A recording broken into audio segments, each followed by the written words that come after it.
Now इससे पहले जो हमने प्रीवियस क्लास में स्टडी किया था that is all about personal pronoun का एक चार्ट बनाया था, याद है? ठीक है, पर्सनल प्रोनाउन के चार्ट पे आपका क्या क्या था? सब्जेक्टिव केस था, ऑब्जेक्टिव केस था, प्लस आपका पॉजिटिव केस था।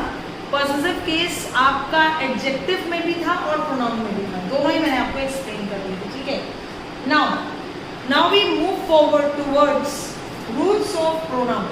ठीक है, अब आपको समझना है कि रूल्स ऑफ प्रोनाउन क्या है, कहाँ पर प्रोनाउन का कॉन्सेप्ट बेहतर यूज होगा। ठीक है, हमें आज उसे समझना है। तो सबसे पहले अगर मैं मूव करूं, ठीक है, रूल्स ऑफ प्रोनाउन में, तो सबसे पहला रूल जो है वो है जब भी आपका किसी भी सेंटेंस में लेट का यूज होता है, ध्यान से सुन लेना क्लास, जब भी आपके सेंटेंस में लेट का यूज होगा, लेट एक ट्रांजिटिव वर्ब है। ठीक है, अगर किसी भी सेंटेंस में लेट यूज होता है और लेट के बाद हमेशा आने वाला प्रोनाउन आपका कौन से केस का होगा? It will always be objective case. Let अगर सेंटेंस में आता है तो लेट के बाद जब भी हमारा केस आएगा तो वो केस हमारा किसमें स्टडी किया जाएगा? वो केस हमारा ऑब्जेक्टिव केस में होगा, ना कि सब्जेक्टिव केस में। क्लियर है बात? देखो भाई, दोबारा से समझ लो। ठीक है, एडिटोरियल के सेशंस मैंने 2 ले चुकी हूँ। ठीक है, कोई डाउट हो थोड़ा सा बकअप करने की कोशिश कर रही हूँ मैं, कि थोड़ा सा ब्लर हट जाए और आपको बहुत अच्छे से वो एडिटोरियल समझ में आने लगे। बिकॉज रूल्स आपके चल रहे हैं पैरेलल में, लेकिन मेन जो चीज़ है वो आपकी एरर्स और रीडिंग कॉम्प्रिहेंशन के पैसेजेस हैं। अगर आप द हिंदू के एडिटोरियल को पढ़ते रहोगे क्लास, तो आपके लिए बहुत ही ज़्यादा बेनिफिशियल रहेगा। ठीक है, तो चलिए लेट नहीं करते हैं। लेट अगर सेंटेंस में आता है, किसी भी सेंटेंस में लेट आ रहा है और आपको लग रहा है कि वो पर्सनल प्रोनाउन है, तो आगे आने वाला पर्सनल प्रोनाउन कभी भी सब्जेक्टिव केस में नहीं होता है, हमेशा ऑब्जेक्टिव केस में होगा। For example, if I use a sentence, let I do this work. एक सेंटेंस है आपका, let I do this work. Let I do this work, I आपका सब्जेक्टिव केस है, हमेशा एरर आएगी। व्हाई? बिकॉज लेट आपका ट्रांजिटिव वर्ब है, और जब भी ट्रांजिटिव वर्ब यूज होता है सेंटेंस में, तो आगे आने वाला जो प्रोनाउन का केस होगा, पर्सनल प्रोनाउन का जो केस होगा, वो आपका आई नहीं होगा। आई के साथ जो ऑब्जेक्टिव केस होगा वो आपका लगेगा, और आई का ऑब्जेक्टिव केस क्या होता है? मी होता है। आई का ऑब्जेक्टिव केस मी होगा, सब्जेक्टिव केस आई खुद है, आई का ऑब्जेक्टिव केस बनेगा मी। तो करेक्शन क्या होगा यहाँ पर? Let me do this work. Clear हो गई बात? फर्स्ट रूल, लेट के बाद आने वाला केस कैसा होगा? ऑब्जेक्टिव केस होगा ऑलवेज। ठीक है, अब बढ़ते हैं सेकंड रूल की तरफ। Second rule is gonna be very easy, और सेकंड रूल है आपका, जब भी आपका किसी भी सेंटेंस में प्रीपोजिशन यूज होता है, ध्यान से सुन लीजिएगा, अगर आपके सेंटेंस में प्रीपोजिशन का यूज हो रहा है, अगर आपके सेंटेंस में प्रीपोजिशन का यूज होता है और प्रीपोजिशन के बाद पर्सनल प्रोनाउन के केसेस आते हैं, तो वो पर्सनल प्रोनाउन के केसेस कभी भी सब्जेक्टिव केस में नहीं होंगे, हमेशा ऑब्जेक्टिव केस में होंगे। For example,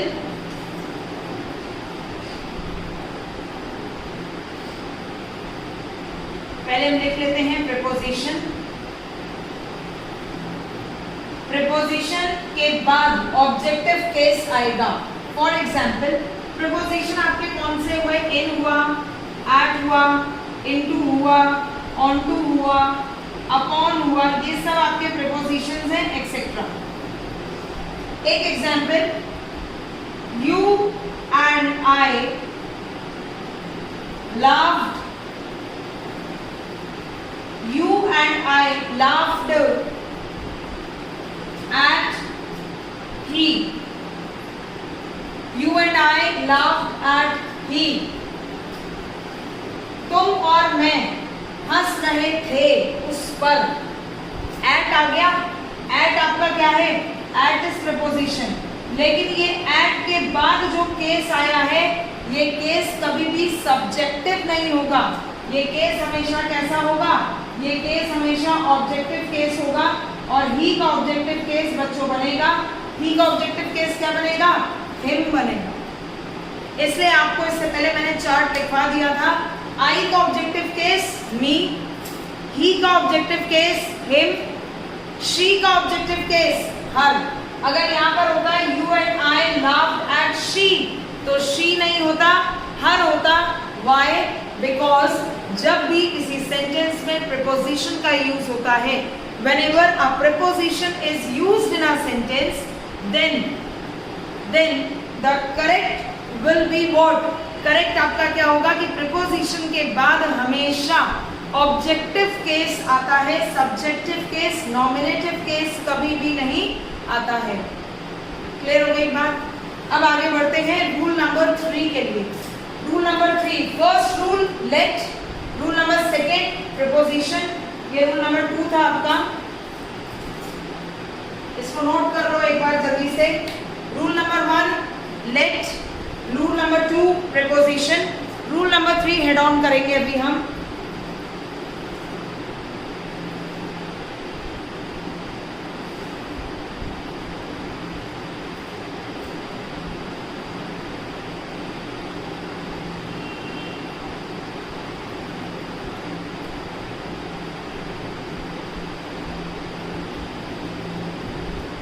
Now come back to the rule number 3. 2 rules हो गए, ठीक है। रूल नंबर 3 थोड़ा सा इंपॉर्टेंट रूल भी है प्लस थोड़ा सा बढ़िया रूल है। बढ़िया कैसे है? रूल बढ़िया ऐसे है क्योंकि रूल को हमने फॉलो करवाया है पिछले प्रीवियस वाले चार्ट से। तो प्रीवियसली जिसने मेरी क्लासेस को अटेंड किया है, जिसने वीडियोस देखे हैं, उसको याद होगा कि मैंने एक आपको चार्ट बनवाया था जिसमें फर्स्ट पर्सन का जिक्र हुआ था, सेकंड पर्सन का जिक्र हुआ था और थर्ड पर्सन का जिक्र हुआ था। हम इसको सीक्वेंस में इनको नंबरिंग दे देते हैं। फर्स्ट पर्सन को कह देते हैं 1, सेकंड पर्सन के लिए बोल देते हैं 2 और थर्ड पर्सन के लिए हम बोल देते हैं 3। अब रूल 3 को समझना है। रूल 3 क्या है?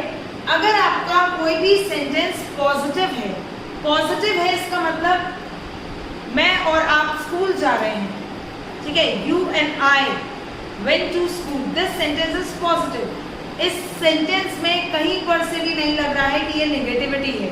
तो when the sentence talk about positive sense, जब भी सेंटेंस किसकी बात करेगा, पॉजिटिव सेंस की बात करेगा, जब भी आपके सेंटेंस में पॉजिटिव टोन होगी, सेंटेंस सेंस या फिर if the sentence resembles positive tone, sentence का जो नेचर होगा वो कैसा होगा, पॉजिटिव होगा। अगर पॉजिटिव होगा तो इन दैट केस आपका क्या होगा, आपका जो सीक्वेंस फॉलो होगा वो सीक्वेंस आपका फॉलो होगा 2 3 1। Sequence will be 2 3 1। प्रोनाउन का जो सीक्वेंस लगा हुआ होगा वो कैसे लगा हुआ होगा क्लास, पहले सेकंड पर्सन का प्रोनाउन आएगा, फिर थर्ड पर्सन का आएगा, फिर फर्स्ट का आएगा। सपोज इसमें से थर्ड पर्सन नहीं है, आपके सेंटेंस में थर्ड पर्सन नहीं है, उस केस में फॉलो क्या किया जाएगा, सेकंड पर्सन और फर्स्ट पर्सन। मान लेते हैं आपके में सेकंड पर्सन नहीं है तो फॉलो क्या किया जाएगा, थर्ड पर्सन और फर्स्ट पर्सन। यानी एनीवेज जो फर्स्ट स्टार्टिंग होगी वो किससे होगी, सेकंड पर्सन से स्टार्टिंग होगी। किसमें, when the sentence talk about positive sense or the sentence will be in positive tone। जब भी आपका सेंटेंस पॉजिटिव सेंस को लेकर बात करेगा या फिर पॉजिटिव टोन में बात करेगा, तब सेंटेंस का जो सीक्वेंस होगा वो होगा 2 3 1। क्लियर हो गई बात? ठीक है। For example,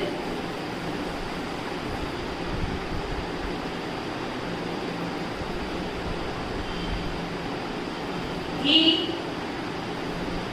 you and I went for,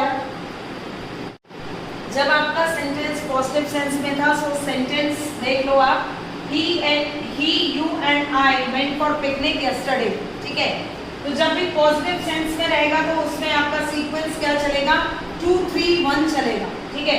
2 3 1 का मतलब क्या हो गया, ये तो थर्ड पर्सन का है, ये सेकंड पर्सन का है और ये फर्स्ट पर्सन का है। तो सबसे पहले क्या आएगा, यू आएगा, you he and I went for picnic yesterday. He, you and I went for picnic yesterday.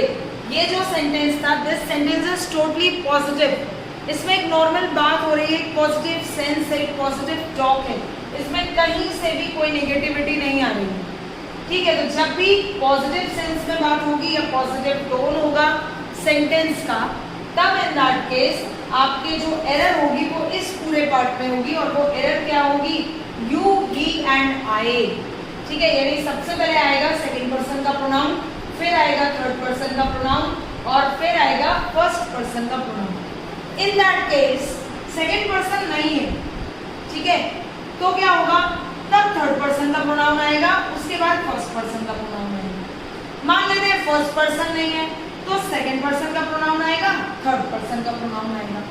Clear हो गई बात, नोट कर लो इसको, शेयर कर लो ज्यादा से ज्यादा वीडियो, बिकॉज IBPS क्लर्क आ गया है, मेहनत करना है बहुत ज्यादा अच्छे से, ठीक है। शेयर करो इस वीडियो को ज्यादा से ज्यादा लाइक्स करो, ज्यादा से ज्यादा इस वीडियो को देखो। देखने से आपको एक्चुअल कॉन्सेप्ट पता चलेंगे, क्योंकि अभी तो हमारे रूल चल ही रहे हैं। हम जब प्रैक्टिस मोड पे आएंगे, जब हम मैराथन चलेंगे, एक मैराथन करने को हूँ मैं आप लोगों के साथ, मैराथन होगी हमारी लाइफ क्विज की, ठीक है। तो बहुत जल्द ही हम लाइव सेशन में आने वाले हैं। लाइव सेशन जैसे ही आएगा हम एक मैराथन करेंगे स्पॉटिंग एरर्स का, बहुत धुआंधार मैराथन होगी, जिसमें टाइमर चलेगा आपका, और उस टाइमर में आपको उस एरर को स्पॉट करना होगा, ठीक है। You he and I went for picnic yesterday, क्यों, क्योंकि पॉजिटिव सेंस था, पॉजिटिव टोन था, इसलिए, ठीक है। आगे बढ़ते हैं, पॉजिटिव के बाद रिवर्स में एक ले लेते हैं। रिवर्स में आपका क्या होगा, रिवर्स में आपका होगा negative.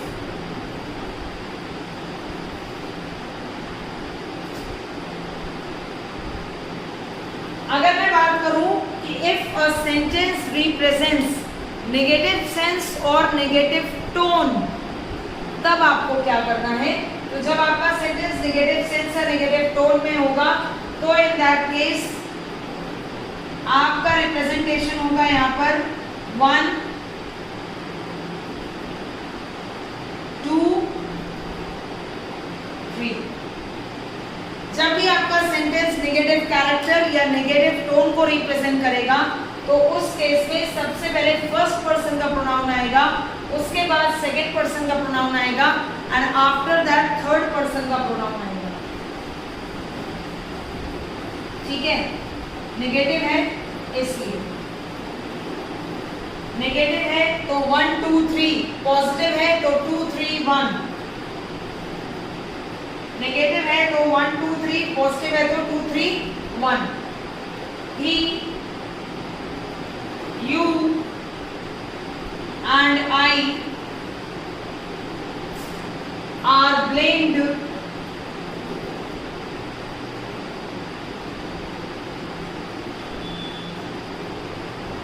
for this mistake. He, you and I are blamed for this mistake. इसका मतलब क्या हो गया, ब्लेम्ड वर्ड आ गया, यानी वर्ड आ गया आपका नेगेटिव। जब वर्ड आ गया आपका नेगेटिव, सेंटेंस की टोन हो गई नेगेटिव, इन दैट केस आपका जो फीचराइजेशन होगा वो कैसे होगा, वो होगा 1 2 3 से, और 1 2 3 आपका क्या है, ये हो गया थर्ड पर्सन का प्रोनाउन, सेकंड पर्सन का प्रोनाउन, फर्स्ट पर्सन का प्रोनाउन, यानी सेंटेंस आएगा I, you and he.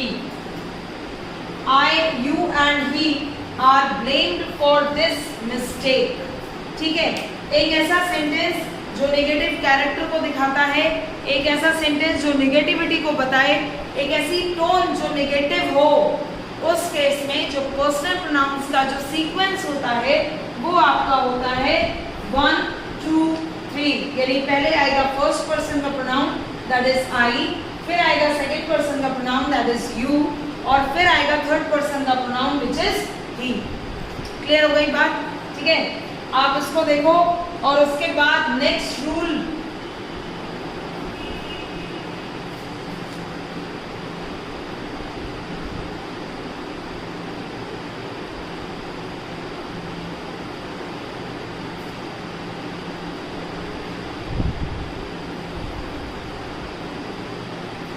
ठीक है, नेक्स्ट रूल है आपका रूल नंबर 4 हो गया था ये। ठीक है, this is rule number 4। Now come to the next rule which is rule number 5। Rule number 5 बेहद इंपॉर्टेंट भी है रूल, प्लस ये कई जगह पर यूज होता है। क्यों यूज होता है? क्योंकि इसमें एक कनेक्टर जुड़ा हुआ है इसलिए, और वो कनेक्टर है आपका एज वेल एज। जब भी आपके सेंटेंस में एज वेल एज का यूज हो क्लास, जब भी, सारे एस्पिरेंट सुन लो, जब भी आपके सेंटेंस में एज वेल एज आता है तो एज वेल एज जब भी सेंटेंस में आएगा तो आपका क्या होगा? एज वेल एज से पहले यूज होगा आपका जो भी सब्जेक्ट होगा उसके अकॉर्डिंग आपका प्रोनाउन क्या होगा? यूज किया जाएगा। ध्यान रखना है आपको, आपके सेंटेंस में अगर सब्जेक्ट के बाद एज वेल एज है, as well as is used as a connector over here. यहाँ पर एज वेल एज जो है वो है आपका कनेक्टर, और हम एज वेल एज को सब्जेक्ट से कनेक्ट कर रहे हैं। जैसे कि एक एग्जाम्पल मैंने यहाँ लिख रखा है, Kamla as well as her friends is doing their work. तो दियर यहाँ पर रॉन्ग है, दियर पर कैसे वर्कआउट होगा? क्योंकि एज वेल एज लगा है, तो अभी मैंने आपको रूल समझाया है कि एज वेल एज के पहले जो सब्जेक्ट लगा होगा शी को देखते हुए वहां पे प्रोनाउन इंसिस्ट किया जाएगा, और शी को देखते हुए वहां पे प्रोनाउन कौन सा आएगा? The pronoun which is going to be used instead of their is her. ठीक है, तो एज वेल एज आपका एक बहुत अच्छा सा कनेक्टर है जिसे लगाया गया है सब्जेक्ट को बाकी के सेंटेंस से कनेक्ट करने के लिए। तो क्या होगा इसमें? जब भी एज वेल एज आप यूज करोगे तो एज वेल एज से पहले जो सब्जेक्ट है आपको उसको ध्यान देना है। एज वेल एज से पहले जो सब्जेक्ट है, सब्जेक्ट जो भी होगा उसी के अकॉर्डिंग उसका प्रोनाउन यूज